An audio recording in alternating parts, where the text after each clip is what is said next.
Hello folks, my name is Mark, this is UC Videos, how you guys doing? And today we're taking a look at the C64 Mini. So this came out about 2 years ago, 2018 I think, and it is essentially a miniature Commodore 64. Well, essentially it runs a Commodore 64 emulator, so. And it looks kind of really cool. So I actually have the European version here. I got this for Christmas.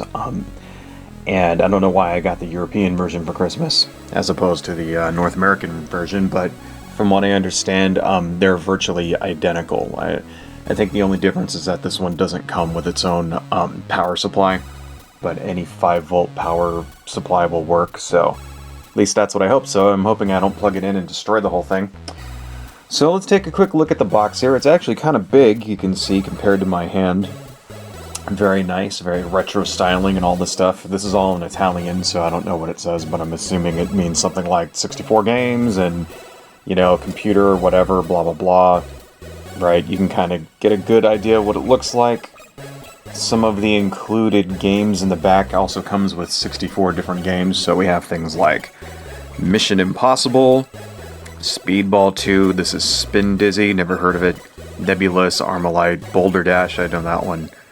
Nodes of Yesod? No idea. Basic Programming, Paradroid. Robin of the Wood, which I'm assuming is like Robin Hood. And then this is Creatures, so... You know, I never really owned a Commodore 64 before. I have no idea how it even works. I've never even messed with a Commodore 64 emulator, so this is all brand new stuff to me. So it should be pretty interesting. Let's go ahead and... break it open and see what's inside the box. Okay, let's see what we got here. So, as I said, I am a C64 noob. I didn't have one of these growing up.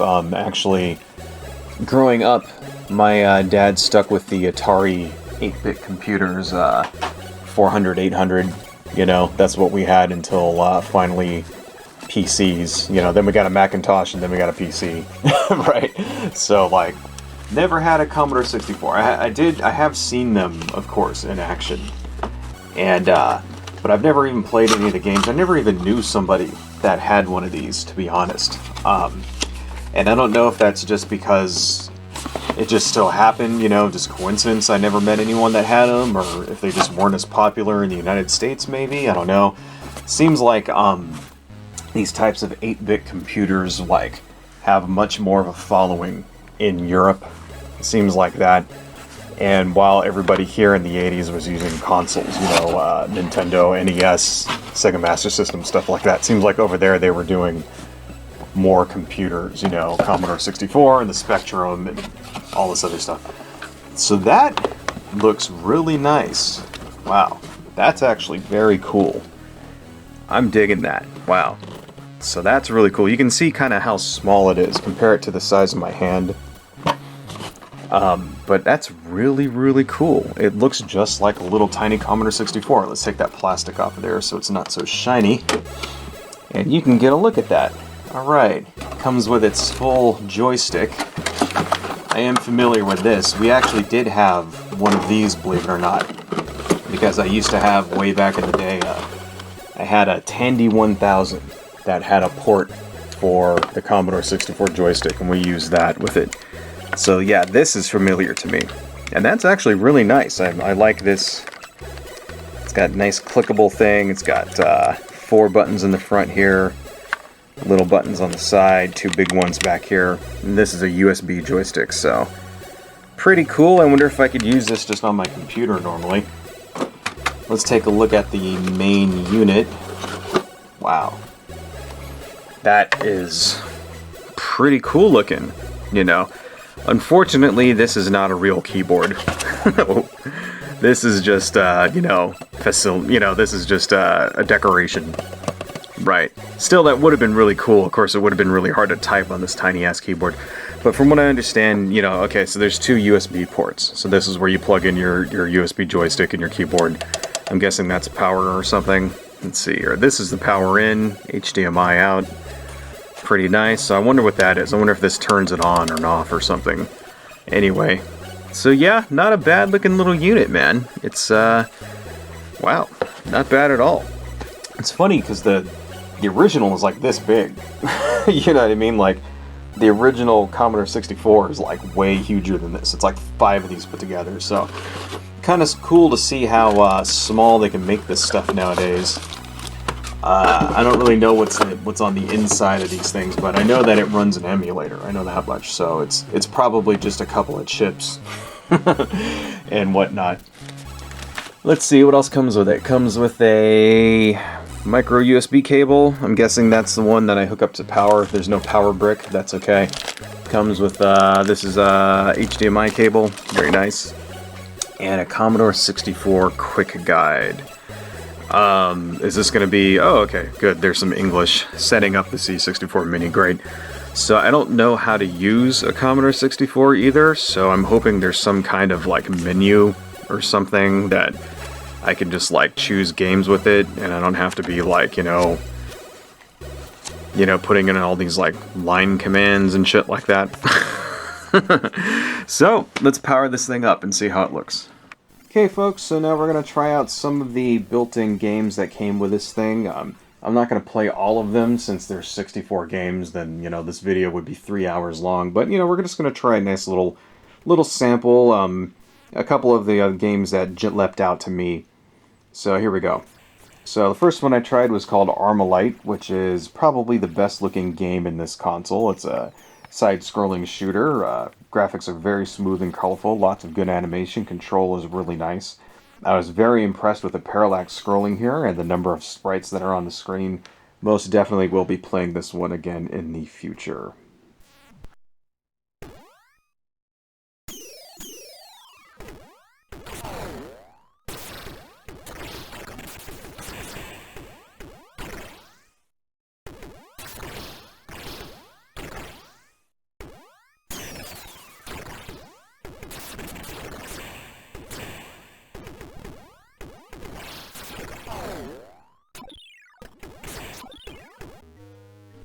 So this game is called Anarchy, and it's kind of a weird one. It's an action puzzle game where you have to destroy all the solid squares, which are supposed to be ammo dumps, while avoiding the enemies before the time runs out.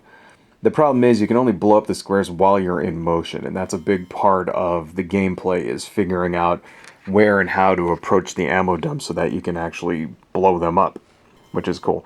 It looks and plays well enough, and once you get used to the controls, it's actually kind of fun, so I'll probably be coming back to this one too.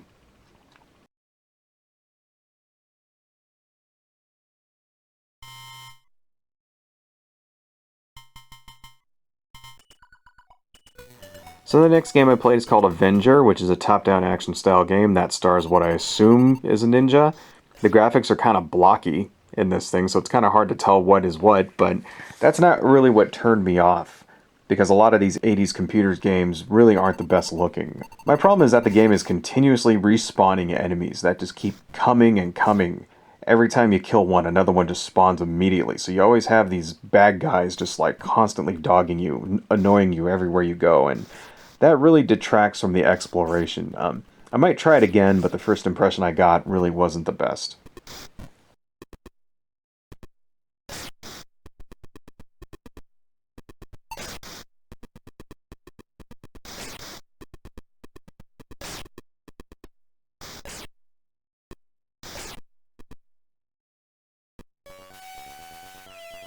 So this one is Causeway, which looks really nice, but unfortunately that's the best thing I can say about it. Not all of these games that are included are winners. So you're a ball, you rolled off towards the horizon, and you have to prevent it from falling into pits, water, and so on. But that's pretty much it. And I really couldn't figure out the game very well here. You don't really have a lot of control. You can just seem to go left and right, and you can vary like the speed that you go to, you know, quick, slow, whatever. I couldn't really figure out if I was making the ball jump, if it was doing it by itself, whatever. And there's really just not a lot of game here, you know. It looks really good. It's got some very impressive scaling and rotation effects, but not much else in the way of gameplay. And I get the feeling that they included this one because of the graphics that look really nice, but I wouldn't really recommend playing this one.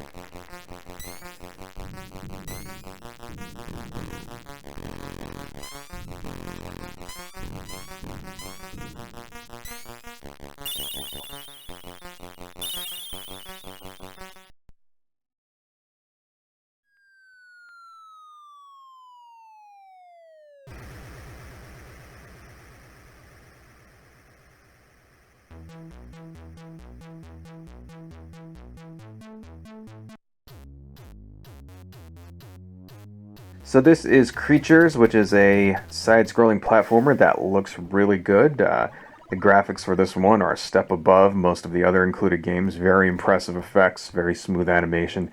I would say it looks very favorable with even some late NES releases, something like Kirby's Dream Land, that kind of thing. It looks really good. The controls are decent, but you can see it doesn't really have that pick up and play quality that a lot of platform games like Mario or Sonic have. And it's actually kind of hard. I mean, as you can see here, I really have some difficulty getting past even the first screen, which is not a good sign. I mean, I'm sure it's very fun once you figure out how to play it and how it works. So I'll probably be coming back to this one in the future.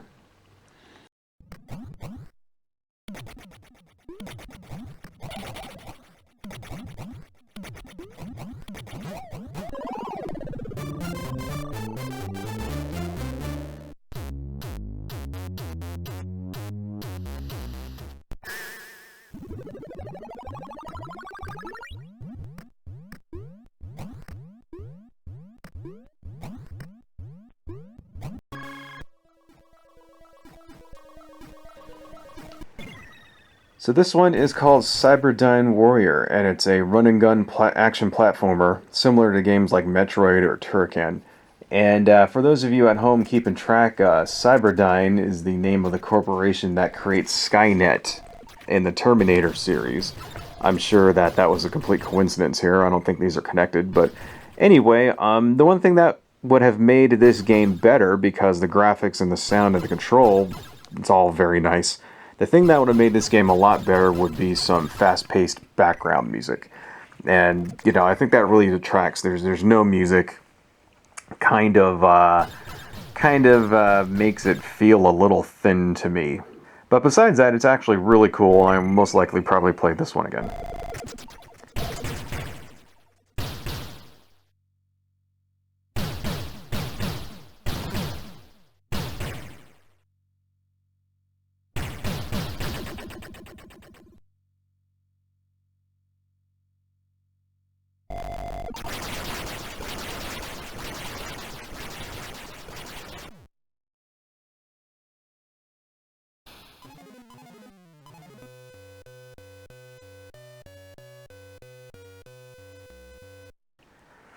So this is Jumpman, which is an extremely old school platformer from Epix. I remember playing this one on the Atari 800 computer way back in the day. You're a little stick figure and you have to run around jumping and climbing on ladders and stuff while avoiding bullets and rockets and other traps, things like that. But the thing is, I don't remember this game being so hard, because you can see I don't even last 5 seconds. I mean, maybe I need to play it again on easy. So I'm sure I'll probably try it again, but if you're not into these sort of very, very simple one-screen platformers, I could see skipping this one.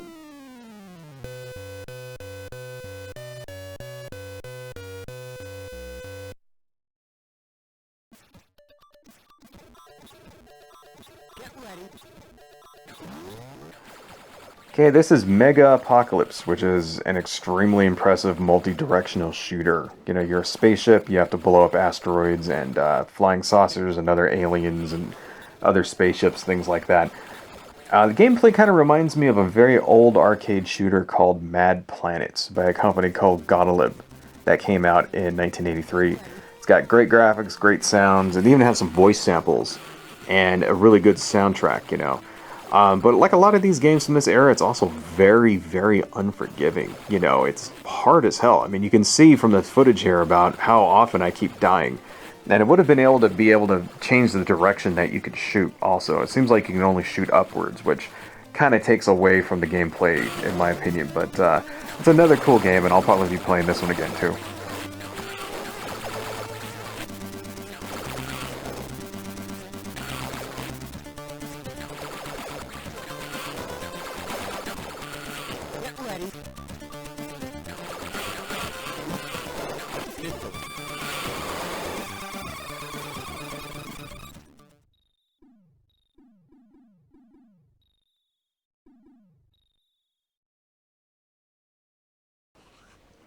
Alright, so this is Netherworld, and this game seems a little odd to me. It's a shooter, but with exploration elements, and the goal of where you're supposed to go and what you're supposed to do really isn't that apparent at first. But it kind of looks like you have to collect these little crystals, then get to a work gate or something. I'm not really sure.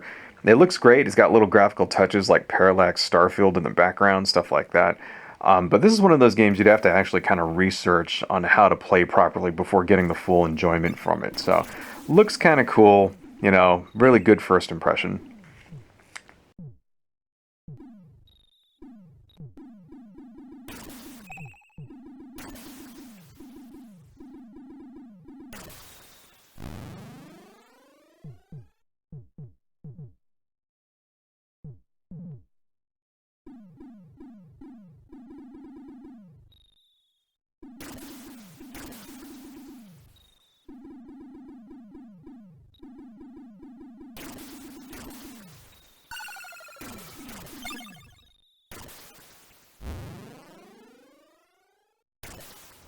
Hey folks, so we're back here after a nice little playthrough. I gotta say, I'm actually rather impressed. So like I said before, I have zero experience with an actual real Commodore 64.